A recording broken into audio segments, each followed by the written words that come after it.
Good evening and welcome to another monthly edition of Conservative Corner. I am your host, Tom Mountain.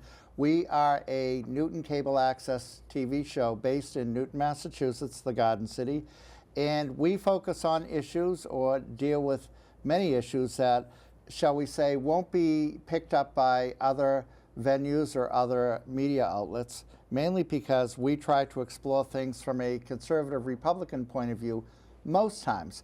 But as Republican activists in the city, we are also civic activists, which means we are very concerned with and participate in the civic life of our city. We want to make Newton a better place to live, a safer place, a more livable place.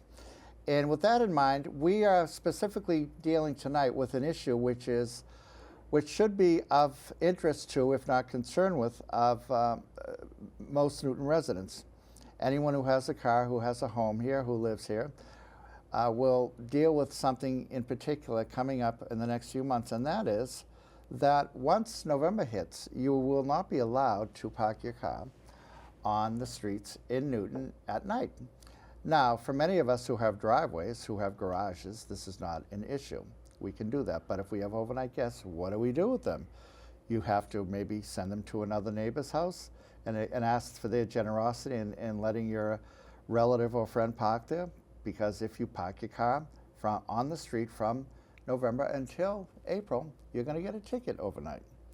Now, this may seem like a mundane issue, but this is an issue which is particular to our city, and it's a lifestyle issue. And this seems to be, and I can concur with that it is a really unnecessary burden among residents in the city that you can't even park your car in front of your house on, say, a February night, when there is no snow on the ground, when there are no snowbanks.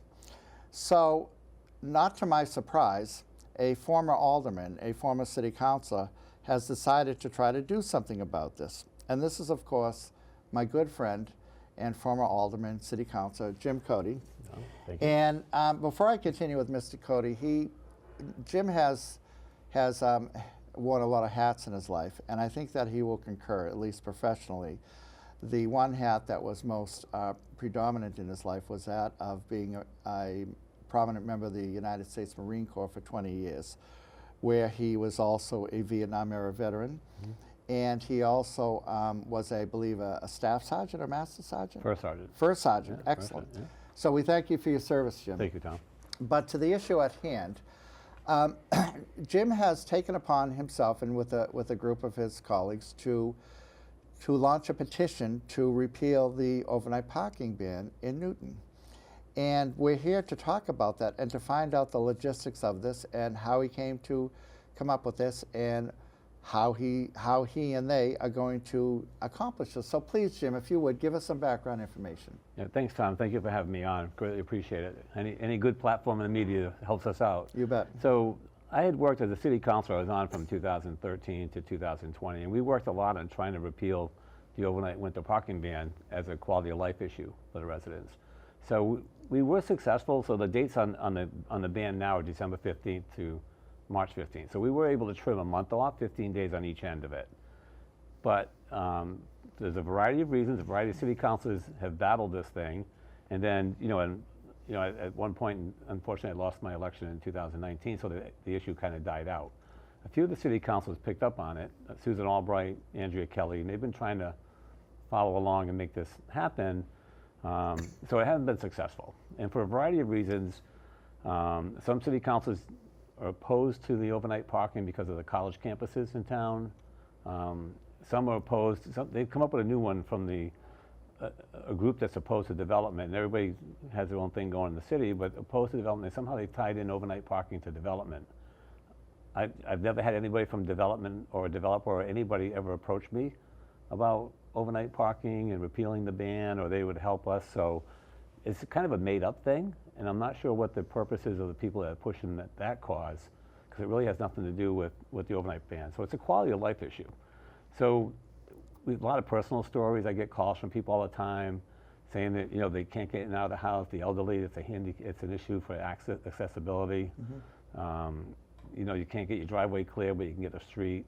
And the interesting thing is the ban's only actually for 3 hours, because it takes effect from 2 a.m. to 6 a.m., mm-hmm. but you can park for 1 hour inside that period. So it's like a poison pill that you can't be there for that 3 hours. Right. It's very inconvenient. You'll find that throughout the city, the fire department will tell you there's some people that park their cars up against the house. That's the least desirable place to put your car because it's not designed to have a car next to it in case fire or whatever may happen. So fast forward, so we tried to get the city council to concur, try to make some headway, but it became worse. So 2 of the city councilors in West Newton who should be for repealing the ban are completely opposed and keep pushing against it. So because West Newton's not on board, it's hard to get the rest of the folks, Lake, Auburndale, and all that. So one of the Newton Highlands, not a city council, but the Highland Area Council member, Jeremy Freiberg, came on, and I don't know if you know him, but he came in and said, hey, let's try and get this thing repealed through the ballot. So he came up with this creative way of, if we could get 6,000 signatures, we can get it on the ballot. If we get 9,000, it becomes automatic and the city council can't interfere with it. So we do have some city councils that are helping out with this, but we've had some other ones that are kind of interesting, saying, well, if you guys do get this passed, we have to start charging residents to park on the street. I'm like, oh, that'll go over real well. So that's where we are now. So we've got the 6,000 signatures in. You have them? Yeah, they're in. And we're working on the next group to guarantee, make it like a, for lack of a better term, bulletproof way of getting onto the ballot. So the goal is to get on November. So explain this to me. You've already collected signatures, and how long did it take you to collect 6,000 signatures? Probably since July 1st. Okay, and here it is early September, and you've already collected those. Right.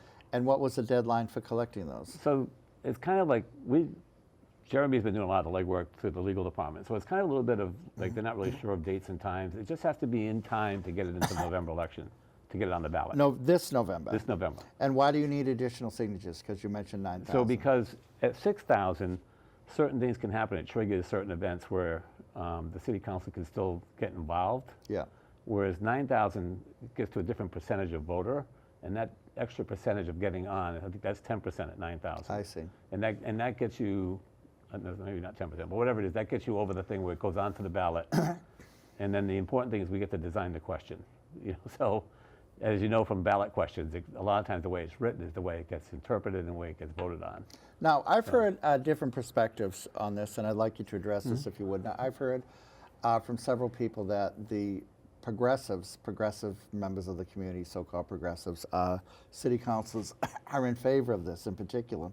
And the reason being is that with a lot of the development, the housing development coming into Newton, and there's a push now apparently to get larger developments, big developments, where close to neighborhood centers like Newton Highlands and the like, and close to the T-stops. But but what they want to do is, in addition to having those buildings there, they want to have street parking in order to bring lower income and middle income people who normally wouldn't be able to afford Newton, into Newton. Now, but in order to do that, they have to have adequate street parking, because a lot of these developments would not have ample parking. Right. So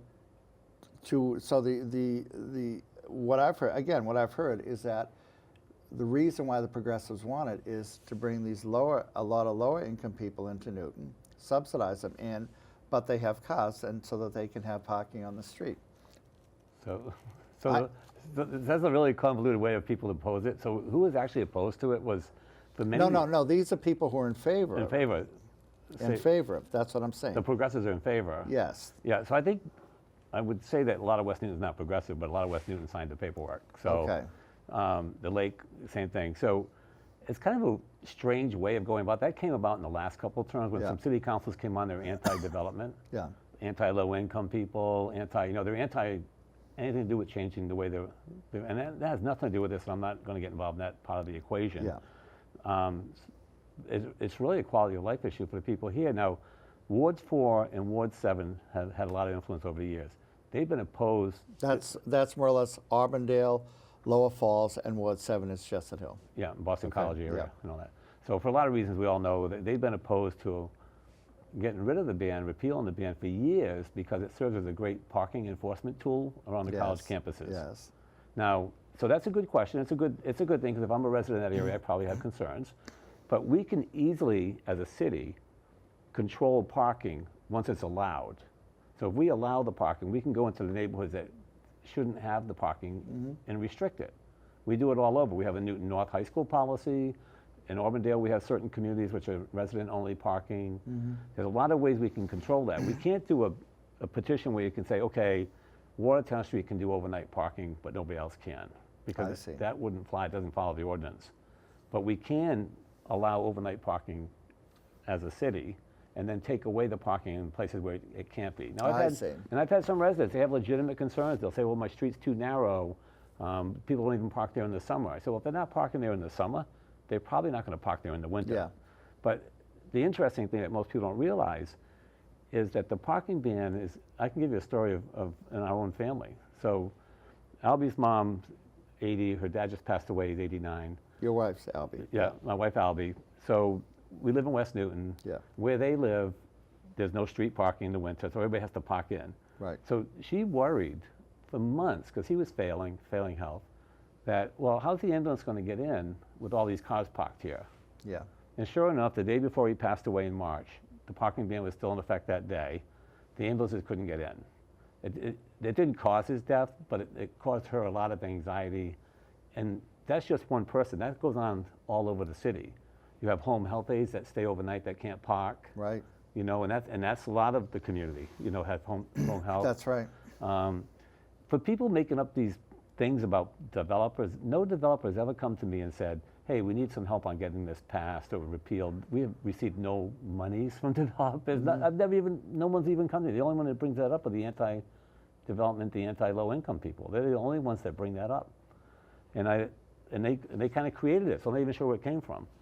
But I do know that some of the city councilors, one made a remark about 6 to 8 years ago and said, what's the parking problem? We all have big driveways out here. So it was on the other side of the city. Well, they have big driveways.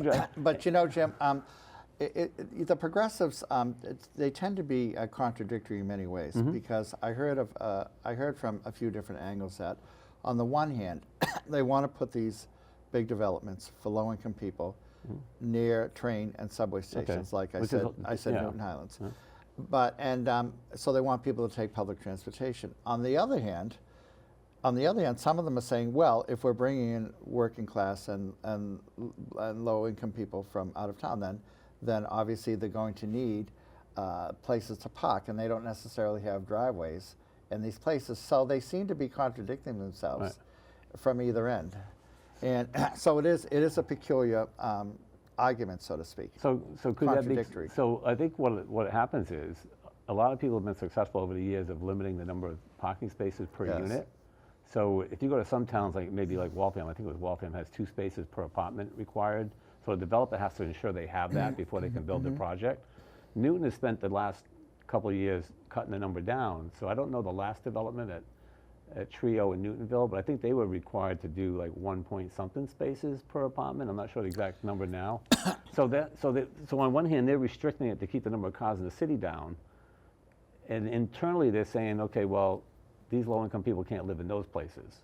So it's a process of the city that they're limiting the parking. It's not that the developers are limiting the parking. Yeah, you know. But that's not even. I mean, it's more the quality of life. I mean, I understand. Somebody just needs to walk down Watertown Street like tomorrow, and take overnight and see how many cars are parked along Watertown Street. Now on December 15th, all those cars vanish. Yes. The interesting part, they have to go into somebody's yard. A lot of people pay for parking. I had one elderly couple last year approached me saying, you know, I have to pay this monthly fee to my neighbor of $200 to park my car. You know, so, and they're on a tight budget. A good neighbor would allow them to park it for free. Yeah, but sometimes it's inconvenience in their rental properties, and they don't, you know, and it's probably a rental property next door, so that they have other issues with that. And then it's a lot of it's access, and you know, accessibility to get in and out of your house. Well, and the other thing is, let's say, I mean, at one point I had 3 kids.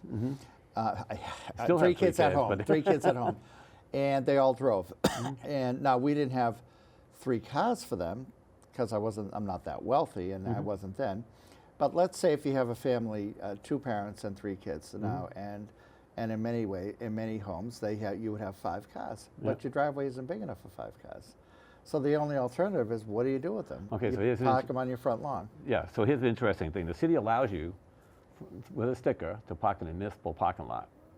But your vehicle has to be out of the lot by 8 a.m., and you can't park there in a snowstorm. And municipal parking lots tend to be far away from residential Right, neighborhoods. so if at you happen to be times. like, so I'm on Watertown Street in West Newton, so I'm a 5-minute walk to a municipal lot, so that's fine. But Yeah. you know what, if you live a mile away from the municipal lot, you can't park in the T-lots. There's no overnight parking in the T-lots, so you can't park in any of them.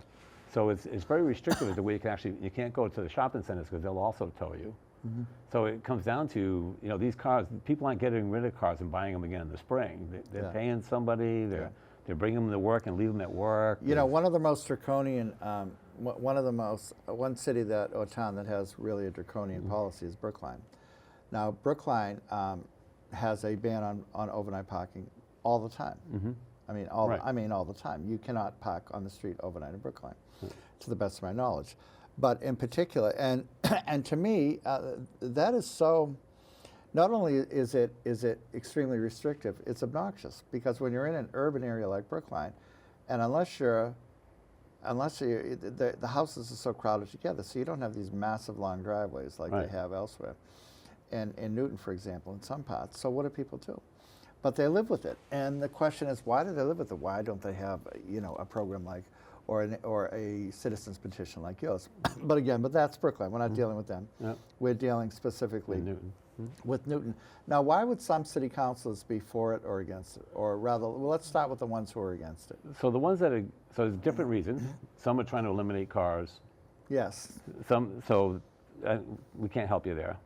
Some are trying to say, well, it keeps the bike lanes open. Yes. So there's another group. Yes. Wards 4 and 7 are still on that whole thing about controlled parking for the college campuses. Yeah, and how do the bike, I'm wondering. And that's the oldest original reason. If those two wards had been flexible, like 6 or 8 years ago, the parking ban would have been repealed. So before all the new people came on the council with their new ideas, so they're basically picking on residents that live here and talking about people that aren't here. Yeah. So they're basically defending people that don't exist, whereas they're not taking care of the quality of life of the people. And you mentioned the bicycle crowd, the bike paths, and I wonder with these people, like, what do they do for 6 months out of the year when no one can ride a bike? You really can't ride a bike on the bike paths in February or January. Nobody does that, and yet they're obsessed with having these bike paths in some of the most inconvenient places in the city. And it's almost as if they want our city to become like another version of Amsterdam. Right. And we'll never be that way. No. And because they're so car phobic, shall we say, or combustion engine phobic, so they want to keep cars off as much as possible. Well, we're a suburb, and in suburbs, what is a suburb? How are suburbs created? Suburbs were created by the automobile. That's why suburbs exist. The purpose. And so you go in your automobile to and from the city where you work or elsewhere, and yet they will try to put any type of restriction on cars. So this, I think, probably, if it were up to them, they would have more restrictions on no overnight parking anywhere in the city at any time. Right. So, I mean, I'm not opposed to the people on the bicycles that want to take their bikes to and from work, and I would think that if I polled most of them, they probably don't even know this is an issue. Yeah. But so the people that are using it as an issue are the ones that are in government that aren't really thinking about everybody else. Right. So, because I think the everyday biker is probably like, you know what, 9 months out of the year, the cars are in the street. You're more likely to run to somebody opening their door in the summer. That's right. Because they're more like, in the winter, there'll be a little more control. You'll see That's the right. people coming and going. You probably don't run in and out as often. So from the bike perspective, I don't think it's the bike crowd that's I don't see them signing petitions or being opposed to the repealing the ban. I think it's the people, elected officials, that think, and it's a host of them. There's 24 of them, and there's about 8 or so that would be okay with repealing the ban. They have no problem whatsoever. And others kind of tag along with others because they owe favors or whatever it may be. And others just whatever. Just don't. Now, how will this be worded on the November ballot? So basically, we're looking to repeal the overnight winter parking ban. Okay. So the explanation on the ballot would be something like to the effect of, the city of Newton currently bans overnight parking from the hours of 2 a.m. to 6 a.m. from December 15th to March 15th. if voting yes on this would be repealing the ban, which means you would not have any limitations on parking.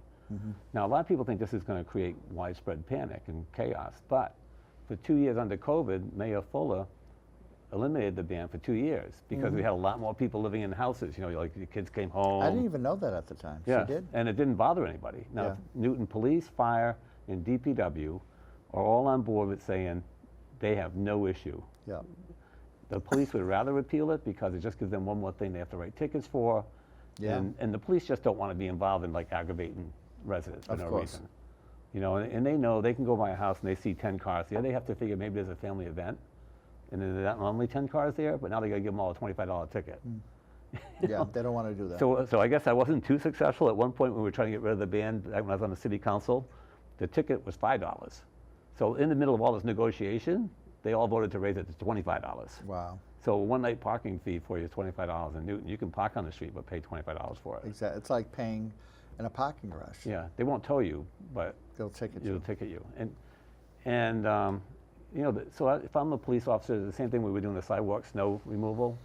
They were like, okay, we don't want to be involved in ticketing residents for snow removal because number one, it's not our job, but number two, we're trying to do community policing, and having the police be the point person of the one that's aggravating the community, it's not something Now, they how want would to this do. apply to snowstorms? So snowstorms are right now daytime, whatever. So you can park on the street from 6 a.m. to 2 a.m. So 6 a.m. in the morning, your car comes off the municipal lot, goes on the street, and stays there the rest of the day until the next day. You might take it to work and come back. If there's a snow emergency, it can't be on the street. Okay. So it comes off anyway. So with communications today and the way things are done, and we can do cell phone notifications, whatever, when they have these parking emergency, snow emergency bans, they don't have any trouble with it. I mean, if somebody does have trouble with it, they get their car towed, they probably won't do it again. Yeah. You know, they'll probably learn their Exactly. lesson. But it's just, I don't want to go to the sake of saying it's mean-spirited. I think it's not well thought out by some members of the city council. And if they have a problem with my interpretation, they can call me and explain their reasons. I don't think it has anything to do with development, because if it did, I can guarantee you developers would be calling. You know, so they know they can negotiate the deal with land use in the city council, which is the committee that controls parking for new buildings. They know they can negotiate that, so they're not worried about street parking. Yeah. It's really not anything they're even I concerned can't, with. So you know, I cannot picture who would be really against this, or what type of blocks or citizens blocks would be against this, except, and they're not really citizens, in the BC Boston College area and in the LaSalle area. But theoretically, presumably, those campuses, those colleges, I would think are obligated to have adequate parking for their students who do have cars. The question is, do they? whether they do it or they don't doesn't really matter, because we can limit the parking. Yeah. We can do resident-only stickers. Oh, I see. You know, I see. and we do it all over anyway in the city. There's already a program in Auburndale Yes. that allows for that. So, you know, it's just an issue that if people really think, and some people think, well, you know, it just makes it easier not to have cars on the street. But keep thinking again, it's only from 2 a.m. to 6 a.m. Yeah. Now I know, because I come from I have a large family, and oftentimes we might have 4 or 5 cars in the house. Our driveway fits 2. So we put some on the lawn. We tell some of the boys to go park down the municipal lot, you know, and all this stuff. But I am the night valet. I'm the guy Oh, at midnight Jim, moving the yeah. cars around. That's tough. And then one gets when it it's wrong. raining like now, Rain, snow, sleet. that's a tough one. I'm like, you know, I'm like the postal service guy. and you have to park your car on your lawn, and there goes your lawn. In a lot of cases, like what happened to my in-laws, we're Yeah. blocking the access for emergency vehicles. Yeah.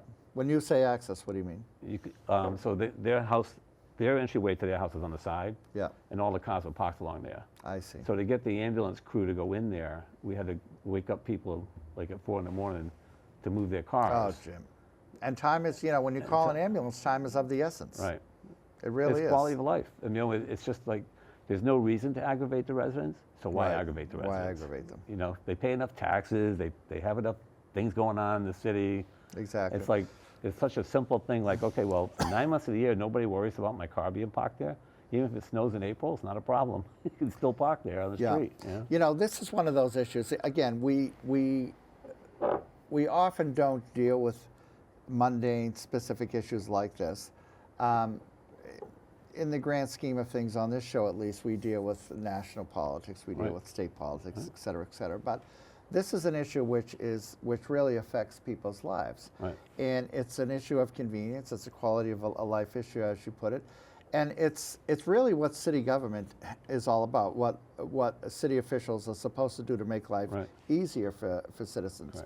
You know, for example, if you live on a very bumpy road and you have potholes, then the city, you have to call up the city to make sure that the potholes are repaired. And Right. if they're not, then that's a quality of life issue. And and I just want to get your take on the roads. I'll give you a quick example. I live in Oak Hill, and my eldest boy moved to Oak Hill also, and I took a shortcut on a very wealthy street called Country Club Road.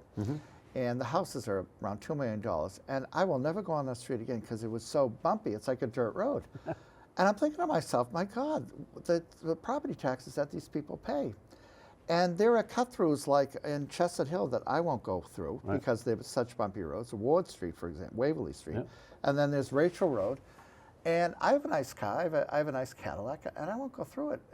But the bottom line is, I don't know why or how people put up with this. So that's an interesting point. But so as a city councilor, we would work hard to get streets fixed for people. Yeah.